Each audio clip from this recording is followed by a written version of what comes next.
ரெண்டாவது தசகத்துல 9th ஸ்லோகம் இன்னைக்கு பார்க்க போறோம். ஏன்னா முன்னாடி இந்த ஸ்லோகமே மொத்தமா பக்தி யோகம் தான், 7லேருந்து 10 வரைக்கும் பக்தி யோகம் தான் சிறந்தது அப்படின்னு சொல்லிட்டார். இதுல கர்மயோகமாகட்டும் ஞான யோகமாகட்டும் பண்றது ரொம்ப சிரமம் அப்படின்னு சொல்றார். திருப்பி திருப்பி சொல்ற கருத்து ஒண்ணுதான். ஆனா அவர் முன்னாடி நிறுத்துற கருத்து என்னன்னா, பக்தியால தான் பெருமாளை ஈஸியா அடைய முடியும் அப்படின்றது தான் சொல்றார். இப்போ கர்மயோகமோ ஞான யோகமோ எப்படின்னா, நம்ம முயற்சி எடுத்து பண்ணணும். இப்ப கர்மயோகம்லாம் பண்றதுனால நம்மளுக்கு மோட்சம் கிடைக்குமா அப்படின்னாக்கா கிடைக்காது. என்ன ஆகும் கர்மயோகம் பண்றதுனாலன்னா, நம்மளோட மனசு தூய்மையாகும், அவ்வளவுதான். அது ஒண்ணுதான் கிடைக்குமே தவிர நம்மளுக்கு டைரக்டா மோட்சம் கிடைக்குமான்னா அதெல்லாம் கிடைக்காது அப்படின்னு சொல்ற. அதுக்கப்புறம் மனசு சுத்தமானதுக்கு அப்புறம் நம்ம என்ன பண்றோம், ஞான யோகத்துக்கு வரோம். ஞான யோகம் அப்பதான் பண்ண முடியும். அதாவது அப்பதான் அவனுக்கு அது மத்ததெல்லாம் பண்றதுக்கு தகுதி வருது. கர்மயோகம் பண்ணி மனசு சுத்தமான விட்டுதான் மத்த பண்றதுக்கு அவனுக்கு தகுதி வருது அப்படின்னு சொல்றார். இப்போ ஞான யோகம் பண்றேன்னு சில பேர் பண்றா. அதாவது தர்க்கம் பண்ணி அதை பண்ணின்னு இருக்கா. ஆனாலும் அவளுக்கு என்ன ஆகிறது, பலன்லாம் கிடைக்கல.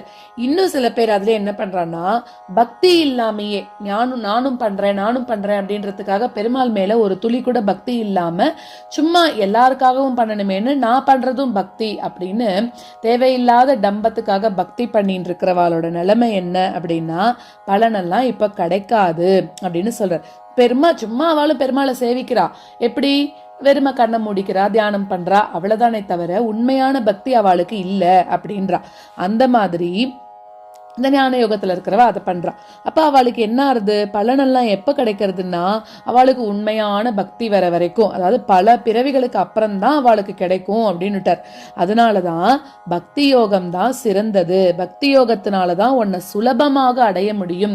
நம்ம பக்தி யோகம் பண்ணும்போது என்ன ஆகிறது, நம்ம வேற எதையும் எதிர்பார்க்கல, பெருமாள்கிட்ட இந்த பக்தியை மட்டும் பண்ணிட்டு இருக்கோம் நம்ம. அதனால ஈஸியா நமக்கும் கடவுளுக்கும் இருக்கக்கூடிய ஒரு படி என்னதுன்னா பக்தி யோகம் தான் அப்படின்னு சொல்லி இந்த ஸ்லோகத்துல சொல்றார்.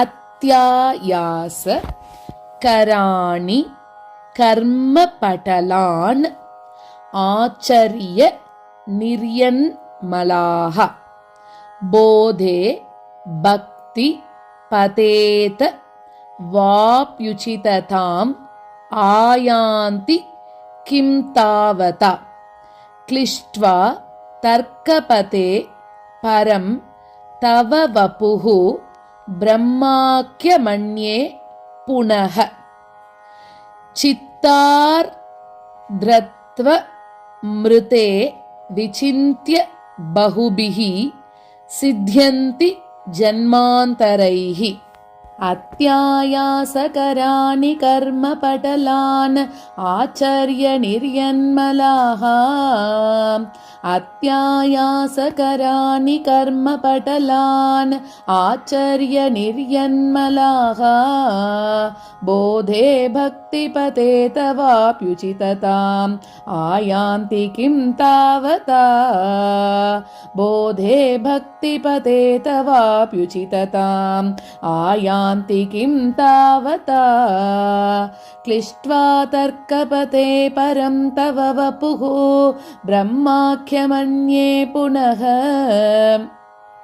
क्लिष्ट्वा तर्कपथे परं तव वपुः ब्रह्माख्यमन्ये पुनः चित्तार्द्रत्वमृते विचिन्त्य बहुभिः सिद्ध्यन्ति जन्मान्तरैः चित्तार्द्रत्वमृते विचिन्त्य बहुभिः सिद्ध्यन्ति जन्मान्तरैः अत्यायासकराणि कर्म पटलान् आचर्य निर्यन्मलाः बोधे भक्तिपते तवाप्युचितताम् आयान्ति किं तावता क्लिष्ट्वा तर्कपते परं तव वपुः ब्रह्माख्यमन्ये पुनः चित्तार्द्रत्वमृते विचिन्त्य बहुभिः सिद्ध्यन्ति जन्मान्तरैः अत्यायासकराणि